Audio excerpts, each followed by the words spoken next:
로마서 6장 1절부터 23절까지 낭독하겠습니다.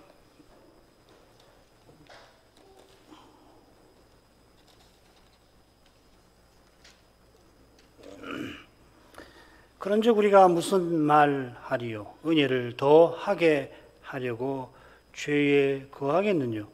그럴 수 없느니라. 죄에 대하여 죽은 우리가 어찌 그 가운데 더 살리요? 무릇 그리스도 예수와 합하여 세례를 받은 우리는 그의 죽으심과 합하여 세례 받은 줄을 알지 못하느냐? 그러므로 우리가 그의 죽으심과 합하여 세례를 받음으로 그와 함께 장사되었나니 이는 아버지의 영광으로 말미암아 그리스도를 죽은 자 가운데에서 살리심과 같이 우리로 또한 새 생명 가운데에서 행하게 하려 함이니라. 만일 우리가 그의 죽으심을 본받아 연합한 자가 되었으면 또한 그의 부활을 본받아 연합한 자가 되리라.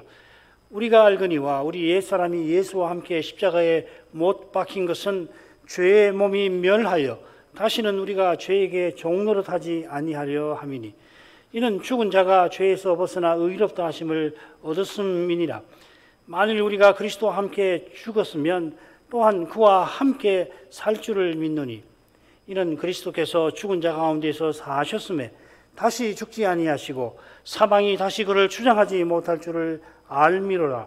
그의 죽으심은 죄에 대하여 단번에 죽으심이요 그의 살으심은 하나님께 대하여 살으심이니 이와 같이 너희도 너희 자신을 죄에 대하여는 죽은 자요 그리스도 예수 안에서 하나님을 대하여는 산 자로 여길지어다.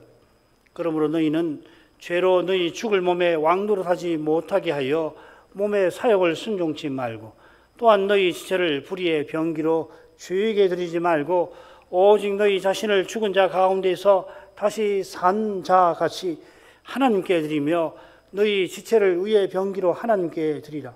죄가 너희를 주관치 못하리니 이는 너희가 법 아래 있지 아니하고 은혜 아래 있음이니라. 그런즉 어찌하리요? 우리가 법 아래 있지 아니하고 은혜 아래 있으니 죄를 지으리요? 그럴 수 없느니라. 너희 자신을 종으로 들여 누구에게 순종하든지 그 순종함을 받는 자의 종이 되는 줄을 너희가 알지 못하느냐? 혹은 죄의 종으로 사망에 이르고 혹은 순종의 종으로 의에 이르느니라. 하나님께 감사하리로다. 너희가 본래 죄의 종이더니 너희에게 전하여 준 바 교훈의 본을 마음으로 순종하여 죄에게서 해방되어 의에게 종이 되었느니라. 너희 육신이 연약함으로 내가 사람의 예대로 말하노니 전에 너희가 너희 지체를 부정과 불법에 들여 불법에 이른 것 같이 이제는 너희 지체를 의에게 종으로 들여 거룩함에 이르라. 너희가 죄의 종이 되었을 때에는 의에 대하여 자유하였느니라. 너희가 그때 무슨 열매를 얻었느냐? 이제는 너희가 그 일을 부끄러워하나니 이는 그 마지막이 사망임이니라.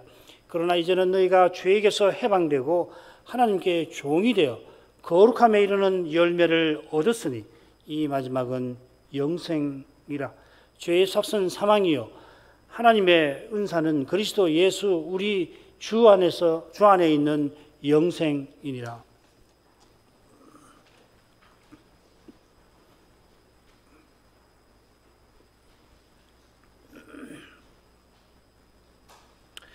바울 사도는 문제 중에 문제, 곧 죄와 죽음의 문제를 푸는 그 길을 로마서 5장 후반부에서 분명하게 교훈합니다. 그 교훈은 우리 주 예수 그리스도로 말미암아 오직 그리스도로 말미암아로 요약됩니다. 이 표현이 5장 마지막에 나오죠. 우리 주 예수 그리스도로 말미암아. 5장 전반부 처음과 끝에도 나왔습니다. 이는 사도가 오직 그리스도를 힘써 전한 그 사실과 딱 붙어 있습니다. 바울 사도의 서신들의 그리스도, 주, 또 예수 칭호가 말미암아라든지 안에서라든지 또 안으로라든지 통하여라든지 이 여러 전치사 또 함께 라든지 이런 전천사와 붙어 나오는 경우가 얼마나 많은지 모릅니다. 심지어 어떤 절에서는 그리스도로 말미암아 그리스도 안에서 그리스도와 함께 겹쳐서 짧은 구절인데 그리스도와 함께 그리스도 안에서 함께 하늘에 안침을 받았다. 에베소서 2장 6절이죠. 이렇게도 표현합니다. 두 표현이 우리에게는 거기 같을지라도 사도에게는 분명 다른 데가 있는 겁니다. 이런 점에서 그리스도로 말미암는 이 진리가 이 로마서 5장 후반부의 독특한 교훈이라고 말하기는 힘듭니다만은 여기서 사도가 이 첫째 아담과 그리스도를 비교하고 대조하면서 이 진리를 특징적으로 담아내고 있다 할 수는 있겠습니다. 로마서 5장의 후반부가 본론 한가운데 대목 5장에서 8장까지 해서 둘째 단락인데 이 단락 끝에 결론에 20절과 21절에 그 결론이 나오는데 이 결론이 오늘 낭독한 이 셋째 단락의 배경이 됩니다. 5장 20절에 보면 죄가 대한 곳에 은혜가 더욱 넘쳤다 했는데 6장 1절에 보면 은혜를 더하려고 죄에 가겠느냐 라는 표현이 나오죠. 또 5장 21절에 보면 죄의 왕노릇과 은혜의 왕노릇, 영생이라는 표현이 나오는데 이런 표현들이 6장의 가운데 또 끝에 나오고 있습니다. 요컨대 둘째 단락의 결론에서 제시한 교훈을 사도가 셋째 단락에서 더욱 풀어서 가르치는 것이라 하겠습니다. 죄가 더한 곳에 은혜가 더욱 넘쳤다 하는 이 교훈이 이미 로마서 5장 15절부터 17절에서 서로 대조하는 방식으로 나왔습니다만은 셋째 단락에서는 우리가 죄의 종노릇에서 벗어날 뿐만 아니라 이제 의의 병기로 우리 자신을 하나님께 드리며 사는 것으로 표현하고 있는 것입니다. 6장의 줄거리를 보시죠. 크게 세 수로 나눌 수가 있습니다. 1절부터 11절까지 그리스도와 함께 죄에 대하여 죽고 하나님을 향하여 살아났다 하는 주제고요. 그 다음에 12절부터 14절까지는 이 죽은 자 가운데서 다시 산 자 같이 누구죠? 그리스도죠. 그죠? 그리스도 같이 의의 병기로 하나님께 드리라는 명령이 가운데 나옵니다. 그리고 15절부터 23절은 의에게 종이 되었으니 거룩함에 이르는 열매를 얻어서 영생에 우리가 이르러야 한다 하는 교훈입니다. 첫째 부분과 마지막 부분은 똑같이 앞선 단락의 주제를 이어받아서 사도가 반문하면서 시작을 합니다. 1절 15절 죄에 거하겠느냐, 또 15절에 보면은 그런즉 어찌하리요 우리가 법 아래 있지 아니하고 은혜 아래 있으니 죄를 지으리요, 반문하는 것이죠. 그죠? 그 앞선 단락에 보면 말씀드린 대로 죄가 더한 곳에 은혜가 넘쳤다고 했는데 이를 비틀어서 은혜를 더하려고 죄에 거하자 하는 거짓 주장이 나온 겁니다. 이 주장에 사도가 그럴 수가 없다 못을 바꿔서는 죄에 대하여 죽은 우리가 어찌 죄 가운데 다시 살리요 하고서 다시 반문합니다. 비슷하게 셋째 부분도 둘째 부분 끝에 우리가 은혜 아래 있다 하는 이 교훈을 비틀어 가지고서 거짓 주장을 질문으로 소개하고 똑같이 그럴 수가 없다 못 바꿔서 이어 너희가 알지 못하느냐 하고서 다시 반문합니다. 가운데 부분에서는 사도가 그리스도와 함께 우리가 죽고 살았으니 죄의 죽은 자 가운데서 다시 살아나신 자, 십자가 지시고 부활하신 그리스도처럼 살라고 권면하는 것입니다. 우리 자신을 하나님께 드리는 삶인데 우리 죄를 의의 병기로 하나님께 드리라 합니다. 그러면 처음 부분으로 가죠. 이 처음 부분이 11절이라 이 분량이 적지 않은데 간단하게 줄거리만 말씀드리고 본론으로 곧장 들어가겠습니다. 1, 2절은 머릿말입니다. 은혜를 더하게 하려고 죄에 거하겠다는 그 주장을 반박하면서 주제를 도입하고 있습니다. 2절의 당장로이죠. 죄에 대하여 죽은 우리가 이 주제거든요. 그 다음 3, 4절은 교회가 다 아는 이 세례를 들어서 그 의미, 그리스도와 연합된 우리의 삶을 설명을 합니다. 5절에서 8절까지는 그리스도와 연합된 목적이 무엇보다도 종살이에서 죄에게 종도를 하는 데서 벗어나게 하는 것이다 하는 것을 힘주어 전합니다. 그리고 9절 10절에서는 역시 교회가 다 아는 그리스도의 십자가 부활을 들어서 우리의 삶이 무엇인지를, 거룩한 삶에 대해서 설명을 합니다. 11절은 멋진 말입니다. 죄에 대하여 죽고 하나님을 향하여 살게 하신 것을 확신하라, 여길지어다, 이렇게 번역이 되어 있는데, 이건 확신하라라고 새길 수 있을 만큼 강한 말입니다. 자, 이런 정도로 줄거리를 하고서 이 줄거리에 대한 상세한 설명이 있으면 그때그때 말씀을 드리죠. 1, 2절로 갑니다. 그런즉 우리가 무슨 말하리요? 은혜를 다하려고 죄에 거하겠느냐? 그럴 수 없느니라. 죄에 대하여 죽은 우리가 어찌 그 가운데 더 살리요? 그런즉 하는 사도의 마음에는 우리 주 예수 그리스도로 말미암은 은혜가 가득합니다마는, 그 거룩한 마음에서 우리가 무슨 말하리요? 말문이 턱 막히는 심정이 터져나오고 있는 겁니다. 너무도 터무니없어서 이 도무지 언급할 가치조차 없는 주장입니다마는, 주님의 거룩하신 이름과 교회의 참된 유익을 위하여서 사도가 부득불 이 거짓 주장을 다루려 하는 겁니다. 이 주장은 뭔가 하면 은혜를 더하려고 죄에 거하자 하는 겁니다. 조금 더 정확하게 말씀드리면 결국 바울이 이런 주장을 전한다고 모함하는 겁니다. 그들이 모함하는 주장을 조금 풀면 이렇게 될 겁니다. 바울의 말대로 죄가 더한 곳에 은혜가 넘쳤다면, 더욱이 율법이 가입해서 죄가 더하게 되었단다 한다면은, 그러면 은혜를 더하게 하려고 죄에 거하자 하는 거 아니냐 이 말이죠. 비슷한 주장과 모함이 이 셋째 3장 둘째 본론 처음에 나왔죠. 3장 3절부터 8절, 특별히 8절이 거기 이제 언급이 되어 있습니다. 문맥을 보거나 정황을 보거나 이런 일은 유대인들, 곧 율법을 자랑하는 바리새인들이 한 것 같아요. 율법이 가입해서 죄가 더하였다. 이게 누구보다 바리새인에게 해당되는 말씀 아닙니까? 그런 말씀에 그들은 즉각 사도를 반박했을 것입니다. 무슨 말이냐? 그들이 전에 주님을 대적하듯이 할 수만 있다면 사도를 죽이려 했습니다. 바울처럼 바리새인이었다가 교회에 들어온 사람들도 적지 않을 텐데, 이들이 사도의 교훈을 곡해한 주장이 교회에 퍼진다면, 그래서 이들이 영향을 받는다면 그보다 사도에게 억장이 무너지는 일이 없었겠죠.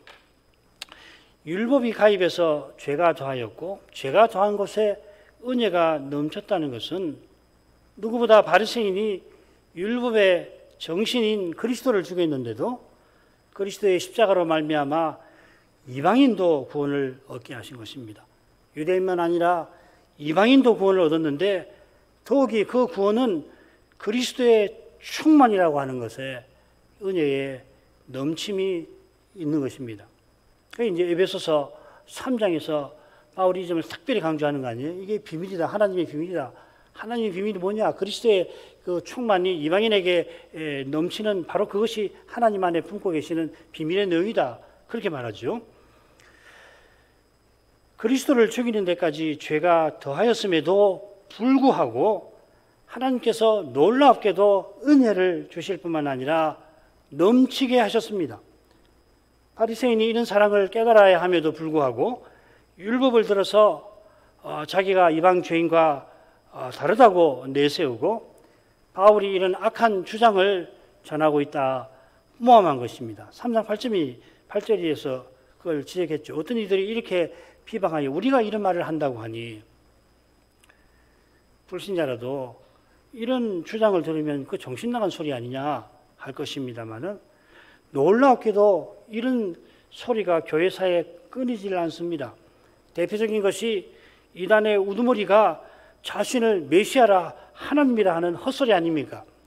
성경을 제 멋대로 해석하고서는 무슨 피가름이니 뭐니 해가면서 헛된 소리를 진리인 양 우겨대지 않습니까? 자, 그런데 얼마나 많은 사람이 더구나 열심히 따라갑니까? 이들이 다른 사람들보다 근본적으로 교람이 있어 그런 거 아니지 않습니까?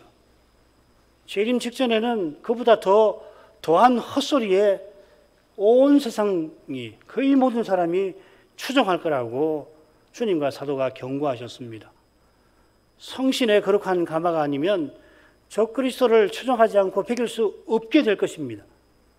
그처럼 바리새인이 베드로를 주도한 원인이 어디 있는지를 주위에서 살펴서 복음서를 보면요, 이걸 굉장히 강조를 해요.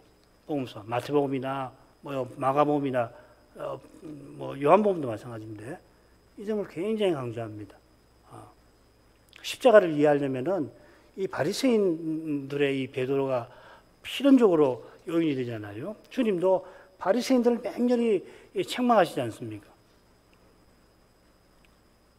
그만한 이유가 있는 것이거든요. 그게 살피면 날마다 자기를 부인하지 않을 수 없고 성신을 의지하지 않을 수가 없게 되는 겁니다. 사도는 그럴 수 없느니라 단언하면서 죄에 대하여 죽은 우리가 어찌 그 가운데 더 살리어 반문합니다. 이 반문을 통해서 사도는 적절하게 이제 이 단락에서 다룰 주제를 소개를 하고 있는 거죠. 그 주제는 우리가 죄에 대하여 죽었다 하는 겁니다. 이어지는 부분들에서 죄에 대하여 죽은 것이 무엇인지를 사도가 심오하게 교훈해 나갈 겁니다. 죄에 대하여 죽은 사람이 죄 가운데 산다는 것은 이건 모순입니다. 이런 일은 진리에서 있을 수가 없는 것입니다. 죄에 대하여 죽었는데 죄 가운데 더 산다. 이건 모순이잖아요.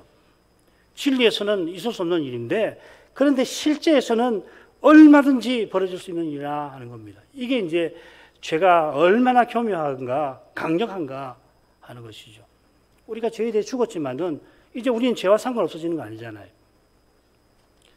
가장 악한 짓인데도 가장 선한 일처럼 착각하게 만듭니다. 자, 이것이 이 로마서 7장 한가운데에서 사도가 심오하게 이 죄를 다루지 않습니까? 얼마나 죄가 교묘한가. 타락 이후에 사람은 누구든지 속기 쉽습니다. 속기 쉬운 만큼 속이기 쉽습니다. 심지어 자기를 속입니다. 속이고 속는 겁니다. 그만큼 사람의 마음은 거짓에 배어 있습니다. 거짓이 배어 있습니다. 이보다 분명한 사실이 없지만은 말씀의 거룩한 피 가운데에서만 이 사실을 제대로 보는 겁니다. 주님의 은혜로만 내가 이런 존재구나. 인생이라는 게 이렇게 거짓되는구나 인정하고서 그러고서 거짓에서 벗어나게 되는 거죠. 내가 아무리 거짓말 하지 말아야지 한다고 되는 거 아니잖아요. 오직 은혜만이 죄를 이기는 겁니다. 우리가 죄에 대하여 죽은 이 사실이 은혜가 얼마나 은혜로운 것인가를 잘 보여주는 것입니다. 이 은혜를 받은 사람만이 죄 가운데 더는 살지 않게 되는 겁니다. 이 죄 가운데 산다는 이 표현을 염두에 두시고 읽어야 됩니다. 이게 굉장히 강한 말이잖아요. 조금 후에 제가 설명을 또 해드릴 겁니다. 그가 계속 은혜를 의지함으로만 죄를 이기는 겁니다. 그리스도를 의지하지 아니하면은 그래서 자기를 내세우면 죄에게 이미 진 것이죠. 3, 4절로 갑니다. 무릇 그리스도 예수와 합하여 세례를 받은 우리는 그의 죽으심과 합하여 세례받은 줄을 알지 못하느뇨. 그러므로 우리가 그의 죽으심과 합하여 세례를 받음으로 그와 함께 장사되었나니 이는 아버지의 영광으로 말미암아 그리스도를 죽은 자 가운데서 살리심과 같이 우리로 또한 새 생명 가운데에서 행하게 하려 함이니라. 너희가 알지 못하느냐 하고서 이 부분을 시작합니다. 우리가 그리스도와 합하여 세례받는 것을 너희가 알지 못하느냐 했는데 로마의 신자들이 사도와 함께 분명히 아는 내용을 이제 언급하는 거죠. 세례는 히브리서 6장에 나오듯이 그리스도 도의 초보에 해당됩니다. 그리스도를 믿는다고 고백하는 사람이 당시에는 그런 사람들이 참 많았는데 교회에 들어올 때 세례를 받으니까 서신 받는 교회가 알지 못할 리 없는 내용이죠. 초대교회도 보면 이 세례 교육을 많이 하거든요. 세례의 의미에 대해서 공부를 합니다. 이게 요리문답의 시초 아니에요. 세례는 그리스도 예수와 합하여 받는 것입니다. 원문을 살리면 우리가 그리스도 안으로 세례를 받습니다. 마태복음 28장 19절 아버지와 아들과 성신의 이름으로라고 되어 있는데 이름 안으로죠. 그죠? 이건 뭐 우리 이 교회에서는 여러 번 설명을 들어서 제가 또 말씀드리지 않아도 될 겁니다. 세례는 믿음으로 우리가 그리스도 안으로 들어가는 것, 그리스도와 연합되는 것을 표합니다. 반면에 성찬은 믿음으로 그리스도의 살과 피를 받는 것, 그리스도의 생명을 받아 그리스도와 교제하는 것을 인친다고 할 수 있죠. 서로 겹치지만 특징을 말하자면 이렇게 말할 수 있을 겁니다. 세례가 곧 그리스도와 연합됨은 아닙니다. 그리스도와 연합됨을 표하고 인치는 겁니다.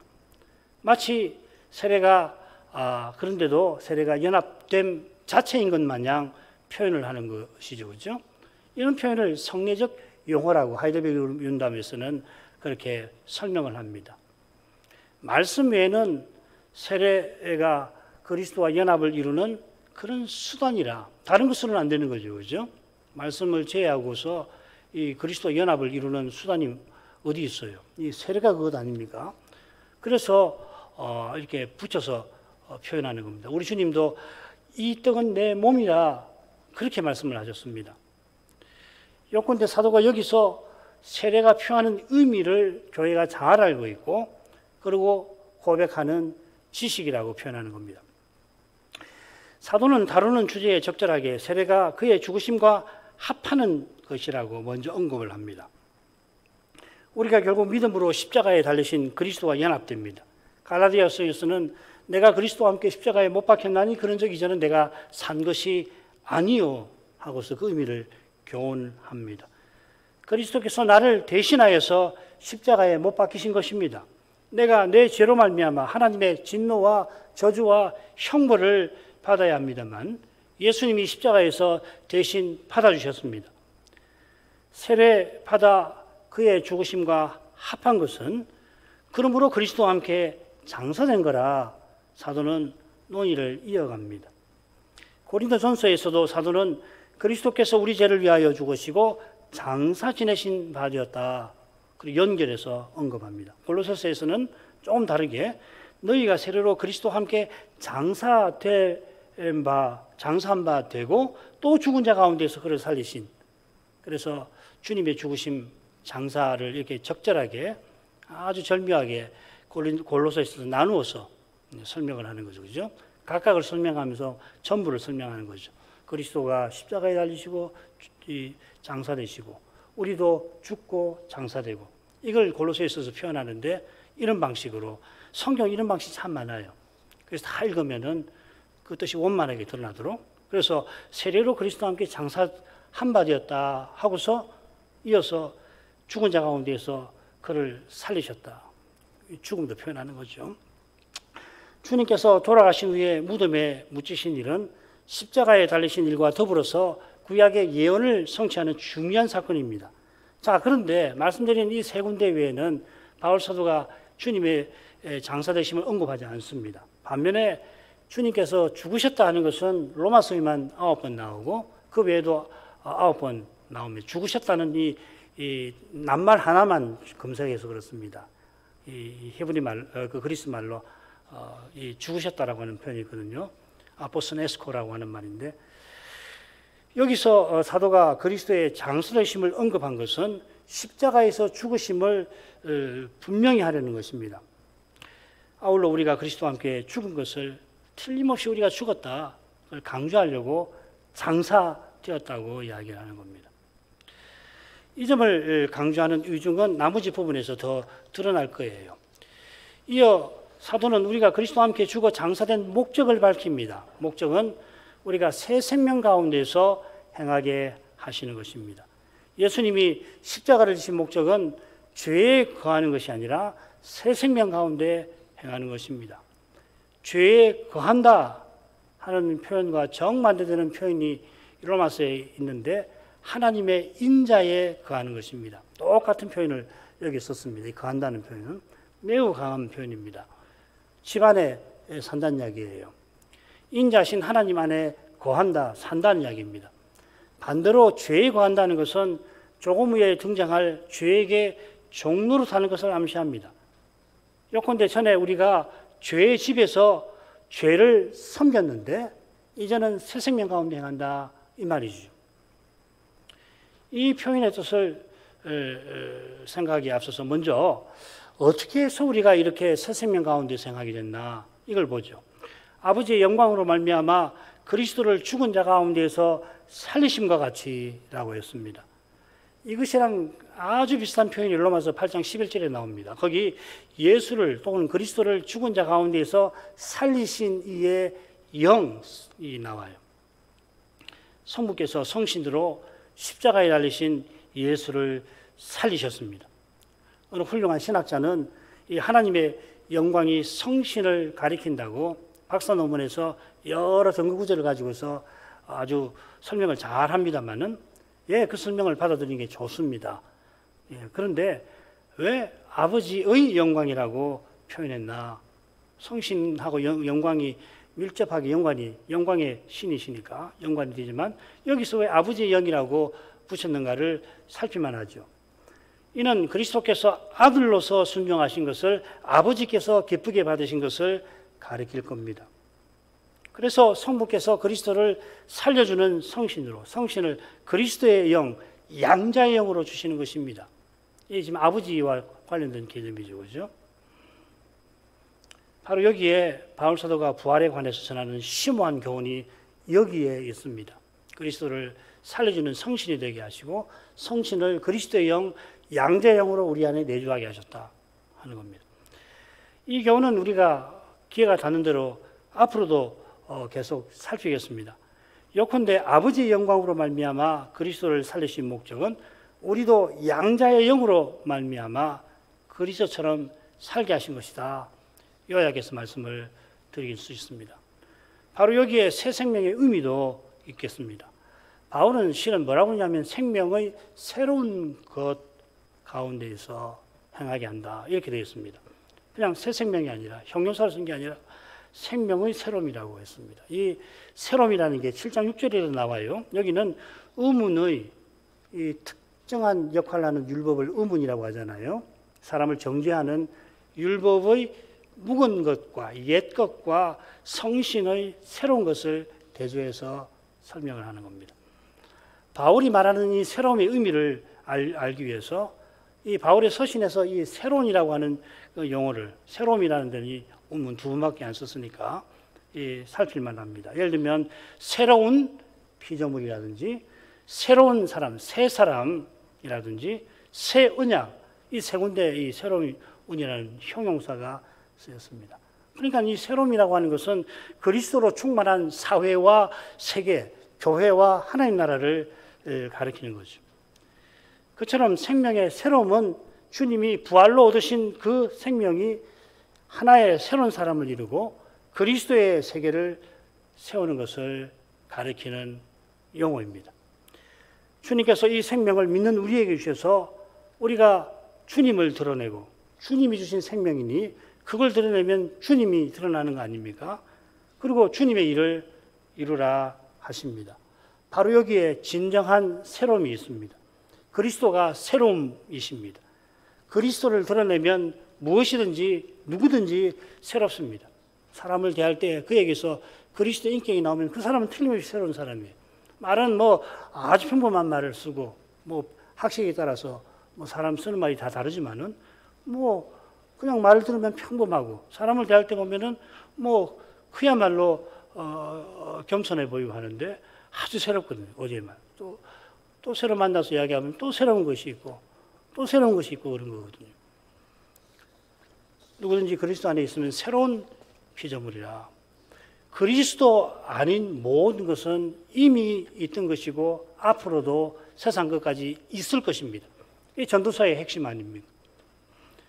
그리스도를 드러내는 사람이 바울이 말하는 새 사람이죠.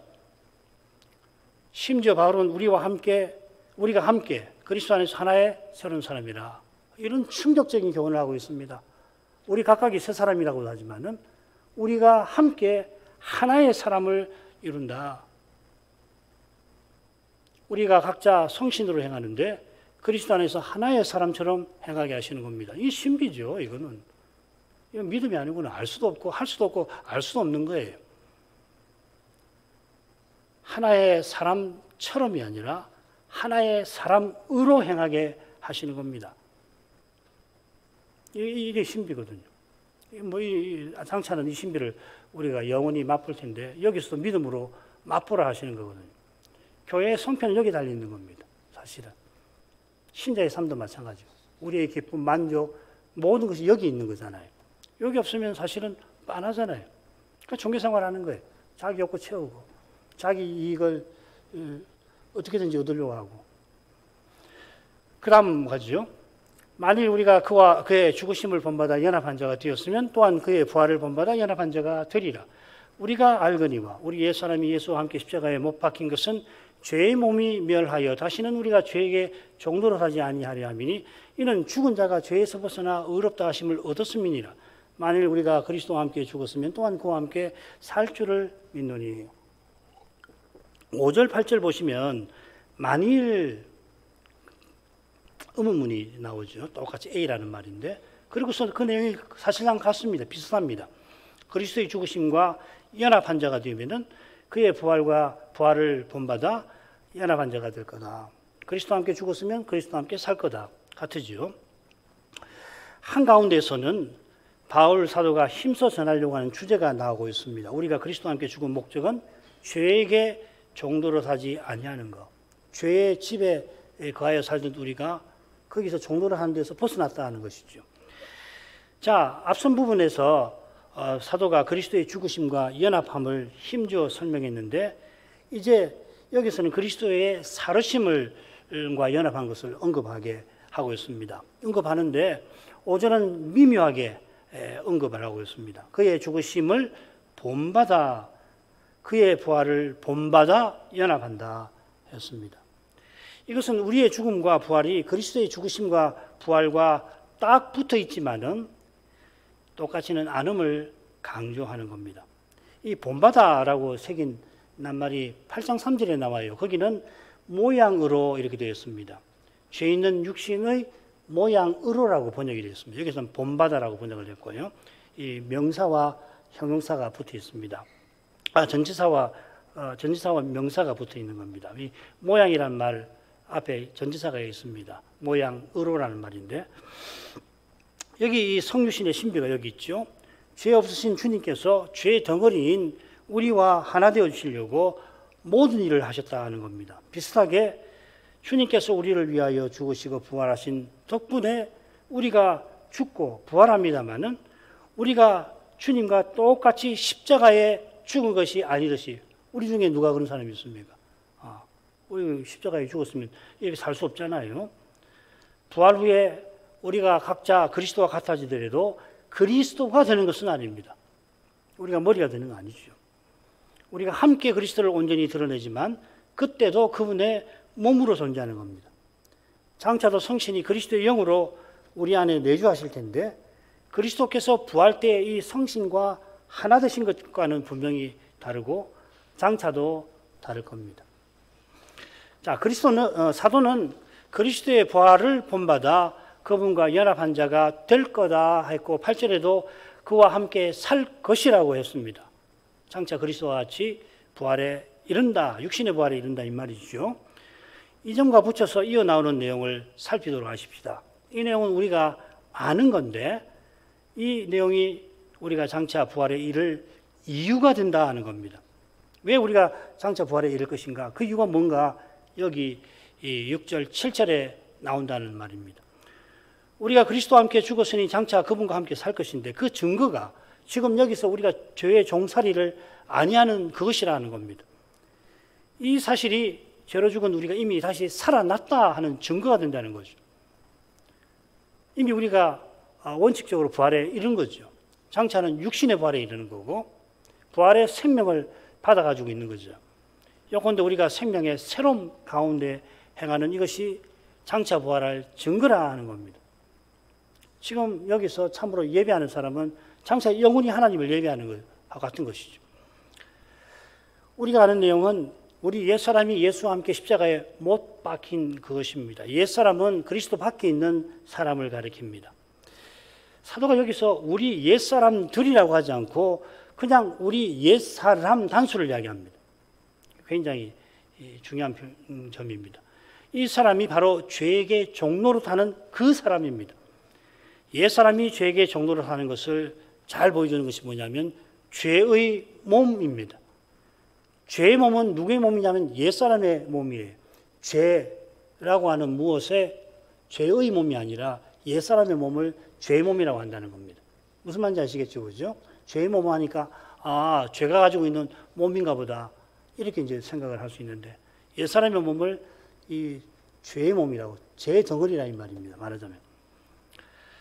바울이 종종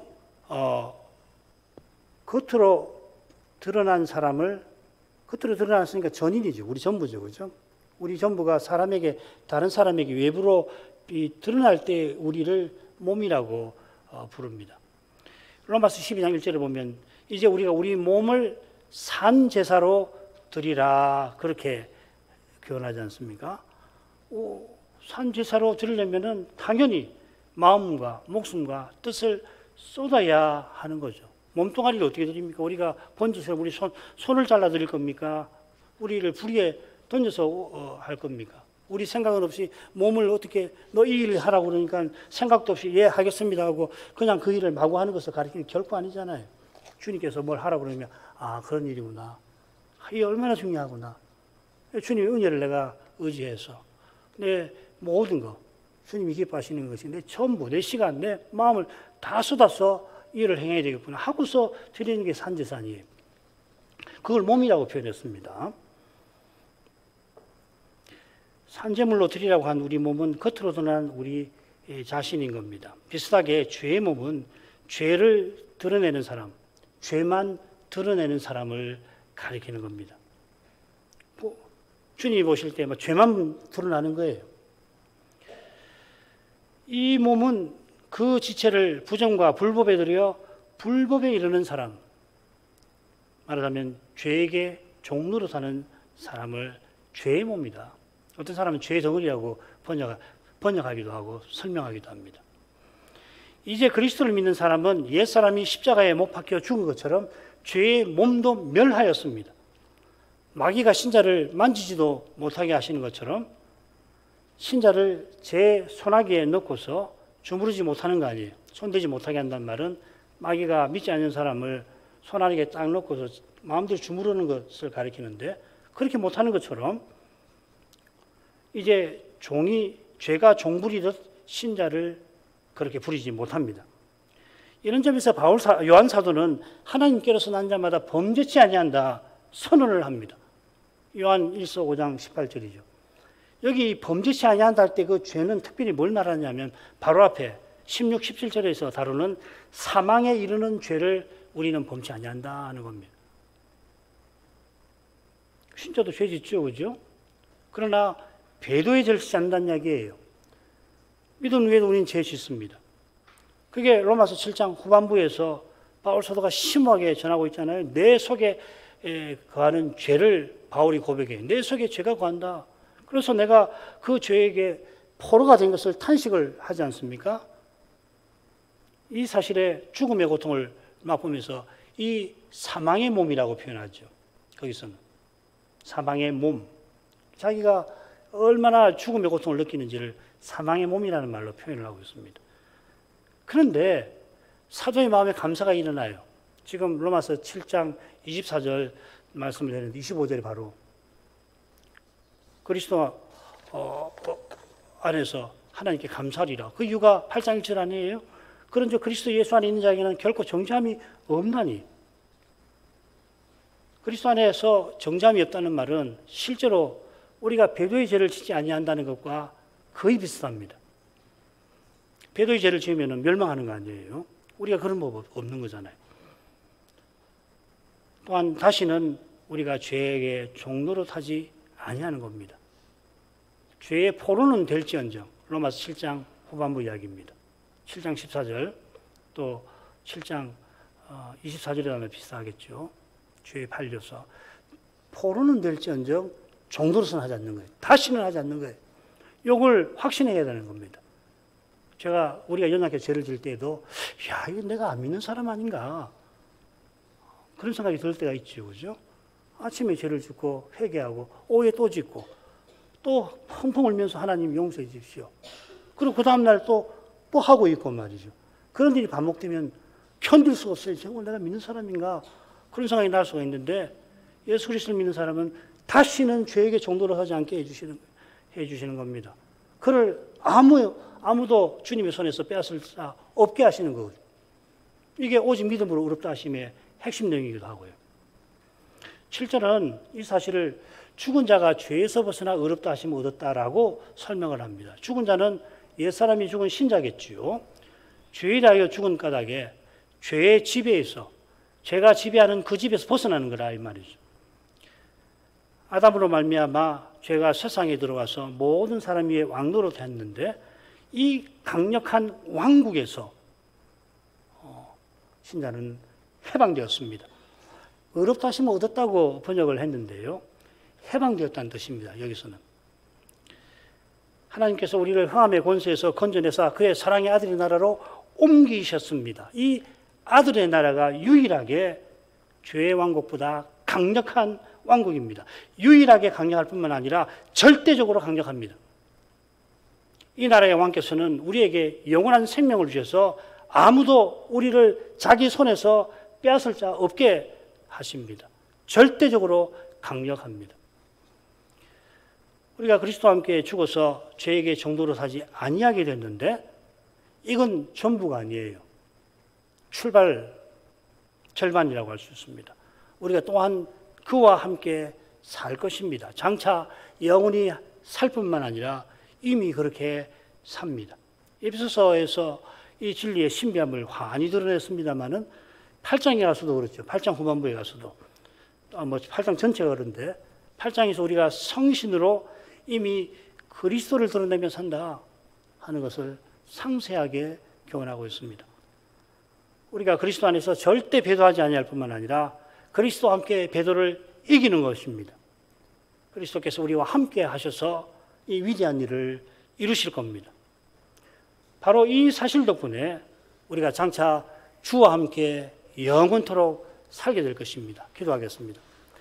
거룩하신 아버지, 아담으로 말미암아 죄가 세상에 들어와서는 아담 안에서 모든 사람이 죄에게 종노릇하며 평생 종살이하고 그 삭수로 영원한 사망을 대가로 받게 되었는데 성자께서 마지막 아담으로 이 세상에 오셔서 우리를 위하여 십자가를 지시고 또한 부활하여 주신 덕분에 그리스도를 믿는 자마다 그리스도 안에서 죄에 대하여 죽고 이제 하나님을 향하여 살게 하십니다. 죄의 종노릇이 얼마나 비참하고 끔찍하고 악한 것을 깨닫는 이마다 그리스도를 본받아서 자기를 하나님께 온전히 드리며 살게 해주시는 이 은혜가 실로 넘치는 것임을, 더욱 넘치는 것임을 모를 수가 없습니다. 하나님이 우리를 낙원으로 되돌리시기만 해도 그 은혜가 우리에게 분에 넘치는 것이겠지만은 하나님께서 이미 우리를 그리스도의 부활에 참여하게 하시고 장차 그리스도와 같은 육신의 부활에 이르게 하실 터이니 주께서 주시는 은혜는 헤아릴 길이 없나이다. 이 은혜로만 과연 교회가 교회답게 존재합니다. 이런 은혜를 더욱 깨닫고 또 이 은혜를 늘 구하게 하시옵소서. 예수님 이름으로 기도합니다. 아멘.